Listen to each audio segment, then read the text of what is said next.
ರಾಜ್ಯದ 3 ವಿಧಾನಸಭಾ ಕ್ಷೇತ್ರಗಳಿಗೆ ನವೆಂಬರ್ 13ರಂದು ಉಪಚುನಾವಣೆ ನಡೆಯಲಿದೆ. ನಿನ್ನೆ ಸಂಜೆ 6 ಗಂಟೆಗೆ ಬಹಿರಂಗ ಪ್ರಚಾರಕ್ಕೆ ತೆರೆ ಬಿದ್ದಿದ್ದು, ಸಿದ್ದರಾಮಯ್ಯ ಸೇರಿದಂತೆ ನಾಯಕರು ಕ್ಷೇತ್ರಗಳನ್ನು ಬಿಟ್ಟು ತೆರಳಿದ್ದಾರೆ. ಇನ್ನೆರಡು ದಿನ ಮನೆ ಮನೆ ಪ್ರಚಾರಕ್ಕೆ ಅವಕಾಶ ಇದ್ದು, ಕೊನೆ ಹಂತದ ಮತ ಶಿಕಾರಿ ನಡೀತಾ ಇದೆ. ಇನ್ನು ಬಹಿರಂಗ ಪ್ರಚಾರದ ಕೊನೆಯ ದಿನ ಚನ್ನಪಟ್ಟಣದಲ್ಲಿ ಸಿಎಂ ಸಿದ್ದರಾಮಯ್ಯ ಅಬ್ಬರಿಸಿ ಬೊಬ್ಬೆರೆದ್ರು. ಮಾಜಿ ಪ್ರಧಾನಿ ದೇವೇಗೌಡರ ವಿರುದ್ಧ ಗುಡುಗಿದ ಸಿಎಂ ಸಿದ್ದರಾಮಯ್ಯ, ನನ್ನನ್ನು ಸಿಎಂ ಮಾಡಿದ್ದು ದೇವೇಗೌಡ ಅಂತಾರಲ್ಲ, ನಿಮ್ಮನ್ನು ಮುಖ್ಯಮಂತ್ರಿ ಮಾಡಿದ್ಯಾರು? ನಾನು ಮತ್ತು ಜಾಲಪ್ಪ ಮೇಜು ಕುಟ್ಟಿ ಆಕ್ರೋಶ ವ್ಯಕ್ತಪಡಿಸಿದ್ರು.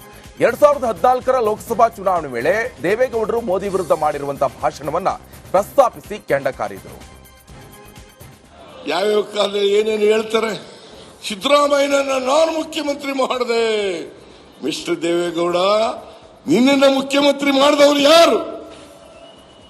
ನಾನು ಜಾಲಪ್ಪನವರು ಇಲ್ಲದೆ ಹೋಗಿದ್ರೆ ಈ ದೇವೇಗೌಡ ಮುಖ್ಯಮಂತ್ರಿ ಆಗಲಿಕ್ಕೆ ಸಾಧ್ಯನೇ ಇರಲಿಲ್ಲ ಅಂತಕ್ಕಂಥ ಮಾತುಗಳನ್ನು ಹೇಳಲಿಕ್ಕೆ ಬಯಸ್ತಾ ಇದ್ದೇನೆ. ನಾನು 1994 ಇಸ್ವಿನಲ್ಲಿ ಇವರು ಚೀಫ್ ಮಿನಿಸ್ಟರ್ ಆಗಲಿಕ್ಕೆ ಸಾಧ್ಯನೇ ಇರಲಿಲ್ಲ. ಅವತ್ತು ರಾಮಕೃಷ್ಣ ಹೆಗ್ಡೆ ಮುಖ್ಯಮಂತ್ರಿ ಆಯ್ತಿದ್ರು. ದೇವೇಗೌಡರು ಹೇಳಿದ್ರು, ನರೇಂದ್ರ ಮೋದಿ ಯಾವ ಕಾರಣಕ್ಕೂ ಕೂಡ ಮತ್ತೆ ಪ್ರಧಾನಮಂತ್ರಿ ಆಗಲ್ಲ. ಒಂದು ವೇಳೆ ಪ್ರಧಾನಮಂತ್ರಿ ಆದ್ರೆ ದೇಶ ಬಿಟ್ಬಿಡುತ್ತೀನಿ. ಬಿಟ್ರ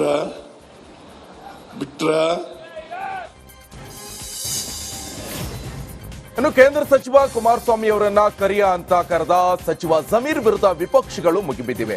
ತಕ್ಷಣವೇ ಜಮೀರ್ ಖಾನ್ರನ್ನ ಮಂತ್ರಿ ಸ್ಥಾನದಿಂದ ವಜಾ ಮಾಡಬೇಕು ಅಂತ ಬಿಜೆಪಿ ರಾಜ್ಯಾಧ್ಯಕ್ಷ ಬಿವೈ ವಿಜೇಂದ್ರ ಆಗ್ರಹಿಸಿದ್ದಾರೆ. ಸಾಮಾಜಿಕ ಜಾಲತಾಣದಲ್ಲಿ ಪೋಸ್ಟ್ ಮಾಡಿರುವ ಬಿವೈ ವಿಜೇಂದ್ರ, ನಾಗರಿಕರ ಪರಿಭಾಷೆಯ ಪರಿಚಯವೇ ಇಲ್ಲದಂತೆ ಮಾತನಾಡುವಂತ ಜಮೀರ್ ಅವರ ವರ್ತನೆ ಅತ್ಯಂತ ಖಂಡನೀಯ ಅಂತ ಟೀಕಿಸಿದ್ದಾರೆ. ಲೈಂಗಿಕ ದೌರ್ಜನ್ಯ ಕೇಸ್ನಲ್ಲಿ ಪರಪ್ಪನ ಅಗ್ರಹಾರ ಜೈಲಿನಲ್ಲಿರುವಂತಹ ಮಾಜಿ ಸಂಸದ ಪ್ರಜ್ವಲ್ಗೆ ಸುಪ್ರೀಂ ಕೋರ್ಟ್ ಸಹ ಶಾಕ್ ಕೊಟ್ಟಿದೆ. ಸುಪ್ರೀಂ ಕೋರ್ಟ್ನಲ್ಲೂ ಕೂಡ ಪ್ರಜ್ವಲ್ ರೇವಣ್ಣ ಜಾಮೀನು ಅರ್ಜಿ ವಜಾ ಆಗಿದೆ. ಹೈಕೋರ್ಟ್ ಆದೇಶ ಪ್ರಶ್ನೆ ಮಾಡಿ ಸುಪ್ರೀಂಗೆ ಹೋಗಿರುವಂತಹ ಪ್ರಜ್ವಲ್ಗೆ ಮತ್ತೆ ಹಿನ್ನಡೆಯಾಗಿದ್ದು, ರೇಪಿಸ್ಟ್ ಮಾಜಿ ಸಂಸದ ಪ್ರಜ್ವಲ್ ಜೈಲೇ ಗತಿಯಾಗಿದೆ. ಕಾಂಗ್ರೆಸ್ ಸರ್ಕಾರದ ವಿರುದ್ಧ ಭ್ರಷ್ಟಾಚಾರದ ಆರೋಪ ಮಾಡಿರುವಂತಹ ಛಲವಾದಿ ನಾರಾಯಣ ಸ್ವಾಮಿಗೆ ಪ್ರಿಯಾಂಕ್ ಖರ್ಗೆ ತಿರುಗೇಟನ್ನು ಕೊಟ್ಟಿದ್ದಾರೆ. ನಿಮ್ಮ ಸರ್ಕಾರದ ದುರಾಡಳಿತವನ್ನ ಜನತೆಗೆ ತಿಳಿಸಲು ನೀವೇ ಅವಕಾಶ ಮಾಡಿಕೊಟ್ಟಿದ್ದಕ್ಕೆ ಧನ್ಯವಾದಗಳು ಅಂತ ಟ್ವೀಟ್ ಮಾಡಿದ್ದಾರೆ. 2020 ಹಾಗೆ 21ರಿಂದ 22 ಹಾಗೆ 23 ತನಕ ನರೇಗಾ ಯೋಜನೆಯ ಅನುಷ್ಠಾನದಲ್ಲಿ ದೇವದುರ್ಗ ತಾಲೂಕಿನಲ್ಲಿ ಅವ್ಯವಹಾರಕ್ಕೆ ಸಂಬಂಧಪಟ್ಟಂತೆ 37 ಅಧಿಕಾರಿಗಳನ್ನ ನಾವು ಅಮಾನತು ಮಾಡಿದ್ದೇವೆ. ಈ ಅವ್ಯವಹಾರದ ಬಗ್ಗೆ ತಿಳಿದರೂ ಕೂಡ ಯಾವುದೇ ಕ್ರಮ ಜರುಗಿಸದೆ ಕುಳಿತಿರುವಂತಹ ಬಿಜೆಪಿ ಸರ್ಕಾರ ಭ್ರಷ್ಟಾಚಾರಕ್ಕೆ ಬೆಂಬಲ ನೀಡುತ್ತಲ್ಲವೇ ಅಂತ ಪ್ರಶ್ನೆ ಮಾಡಿದರು. ಎಲೆಕ್ಷನ್ ರಣರಂಗದಲ್ಲಿ ಮತ್ತೊಮ್ಮೆ ಸಿದ್ದರಾಮಯ್ಯ ವರ್ಸಸ್ ನರೇಂದ್ರ ಮೋದಿ ಪಾಲಿಟಿಕ್ಸ್ ಶುರುವಾಗಿದೆ. ಕರ್ನಾಟಕದಲ್ಲಿ ಮದ್ಯ ಮಾರಾಟಗಾರರಿಂದ ಕಾಂಗ್ರೆಸ್ 700 ಕೋಟಿ ಲೂಟಿ ಮಾಡಿದೆ ಅಂತ ಪ್ರಧಾನಿ ನರೇಂದ್ರ ಮೋದಿ ಬಾಂಬ್ ಸಿಡಿಸಿದ್ರು. ಮೋದಿ ಮಾತಿಗೆ ಕೆರಳಿ ಕೆಂಡವಾದ ಸಿಎಂ ಸಿದ್ದರಾಮಯ್ಯ, ಸುಳ್ಳುಗಾರ ಪ್ರಧಾನಿ ಮೋದಿ ನಮ್ಮ ಮೇಲೆ ಹೊಸ ಸುಳ್ಳಿನ ಆರೋಪವನ್ನು ಮಾಡಿದ್ದಾರೆ. ಮೋದಿ ಹೇಳಿದ್ದು ಸಾಬೀತು ಮಾಡಿದ್ರೆ ನಾನು ರಾಜಕೀಯ ನಿವೃತ್ತಿ ಘೋಷಿಸ್ತೇನೆ, ಇಲ್ದಿದ್ರೆ ನೀವು ನಿವೃತ್ತಿ ಘೋಷಿಸ್ತೀರಾ ಅಂತ ಸವಾಲ್ ಹಾಕಿದ್ದಾರೆ. ಒಬ್ಬ ಪ್ರಧಾನಮಂತ್ರಿಯಾದವರು ಇಷ್ಟೊಂದು ಮಟ್ಟಕ್ಕೆ ಸುಳ್ಳು ಹೇಳೋದಿದೆಯಲ್ಲ, ಆ ಸ್ಥಾನಕ್ಕೆ ಅಗೌರವ ತರ್ತಕ್ಕಂಥದ್ದು. ಯಾರಾದರೂ ಎಕ್ಸೈಜ್ನಲ್ಲಿ 700 ಕೋಟಿ ಮಾಡೋಕ್ಕಾಗತ್ತಾ? ಹಾಗಾದ್ರೆ MLAಗಳನ್ನೆಲ್ಲ 17 ಜನ MLA ಕೊಂಡ್ಕೊಂಡ್ರಲ್ಲ, ಎಷ್ಟು ಕೋಟಿ ಕಟ್ ಮಾಡಿದ್ರು? ಒಬ್ಬ ಪ್ರಧಾನಮಂತ್ರಿಯಾದವರು ಇಷ್ಟೊಂದು ಮಟ್ಟಕ್ಕೆ ಸುಳ್ಳು ಹೇಳೋದಿದೆಯಲ್ಲ, ಆ ಸ್ಥಾನಕ್ಕೆ ಅಗೌರವ ತರ್ತಕ್ಕಂಥದ್ದು. ಯಾರಾದರೂ ಎಕ್ಸೈಜ್ನಲ್ಲಿ 700 ಕೋಟಿ ಮಾಡೋಕ್ಕಾಗತ್ತಾ? ಹಾಗಾದ್ರೆ MLAಗಳನ್ನೆಲ್ಲ 17 ಜನ MLA ಕೊಂಡ್ಕೊಂಡ್ರಲ್ಲ, ಎಷ್ಟು ಕೋಟಿ ಕರ್ನಾಟಕವು ಸೇರಿದಂತೆ 9 ರಾಜ್ಯಗಳಲ್ಲಿ ಎನ್ಐಎ ಅಧಿಕಾರಿಗಳು ದಾಳಿಯನ್ನ ಮಾಡಿದ್ದಾರೆ. ಅಲ್ ಖೈದಾ ಉಗ್ರ ಸಂಘಟನೆ ಜೊತೆಗಿನ ನಂಟನ್ನು ಹೊಂದಿರುವಂತಹ ವ್ಯಕ್ತಿಗಳನ್ನ ಗುರಿಯಾಗಿಸಿಕೊಂಡು ಈ ದಾಳಿ ನಡೆದಿದೆ. ಭಾರತದಲ್ಲಿ ನೆಲೆಸಿರುವಂತಹ ಬಾಂಗ್ಲಾದೇಶ ಪ್ರಜೆಗಳು ಅಲ್ ಖೈದಾ ಜೊತೆಗೆ ನಂಟು ಹೊಂದಿದ್ದು, ಅವರ ಮನೆ ಹಾಗೆ ಕಚೇರಿಯಲ್ಲಿ ಶೋಧ ಕಾರ್ಯ ನಡೆಸಲಾಗಿದೆ. ಬ್ಯಾಂಕ್ ವ್ಯವಹಾರ, ಎಲೆಕ್ಟ್ರಾನಿಕ್ ಡಿವೈಸ್ಗಳು, ಮೊಬೈಲ್ ಫೋನ್ ಜಪ್ತಿ ಮಾಡಲಾಗಿದೆ.